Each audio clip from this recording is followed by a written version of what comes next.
नमस्कार मित्रांनो, घरकुल योजनेच्या लाभार्थ्यांसाठी आजची सर्वात मोठी आनंदाची बातमी समोर आली आहे। अनेक दिवसांपासून घरकुल मंजूर असूनही त्यांच्या खात्यात पैसे आलेले नव्हते, अशा लाभार्थ्यांसाठी आता सरकारकडून मोठा निर्णय घेण्यात आलेला आहे। राज्य सरकार आणि केंद्र सरकारच्या माध्यमातून तब्बल 10,000 कोटी रुपयांचे निधी हा मंजूर करण्यात आलेला असून आता रखडलेले घरकुलचे हप्ते लाभार्थ्यांच्या बँक खात्यात लवकरच जमा होणार आहेत। मित्रांनो, 22 मे 2026 रोजी ग्रामविकास विभागाकडून महत्वाचा जी.आर. काढण्यात आला आहे आणि या जी.आर. मध्ये प्रधानमंत्री आवास योजना ग्रामीण आणि इतर घरकुल योजनेसाठी निधी मंजूर करण्यात आल्याची माहिती ही देण्यात आलेली आहे। या निधीमध्ये 6,000 कोटी रुपये केंद्र सरकारकडून तर 4,000 कोटी रुपये राज्य सरकारकडून देण्यात येणार आहेत।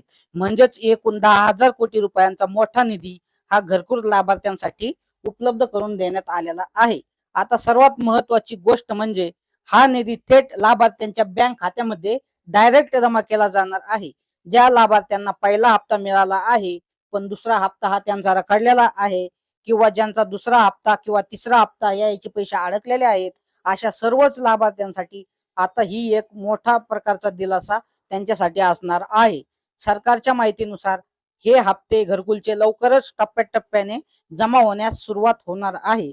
त्यामुळे लाखो कुटुंबांना त्यांचे घराचे स्वप्न आता पूर्ण होणार आहे।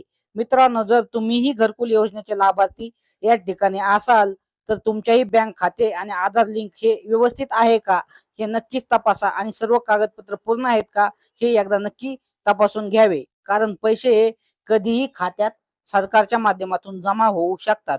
ही माहिती महत्वाची असल्यामुळे जास्तीत जास्त लाभार्थ्यांपर्यंत हा व्हिडिओ नक्की शेअर करा आणि अशाच सरकारी योजनेच्या संदर्भात किंवा शासनाच्या जी.आर.च्या अपडेटसाठी किंवा ताज्या माहितीसाठी आपल्या YouTube चॅनलला नक्की सबस्क्राईब करा। धन्यवाद।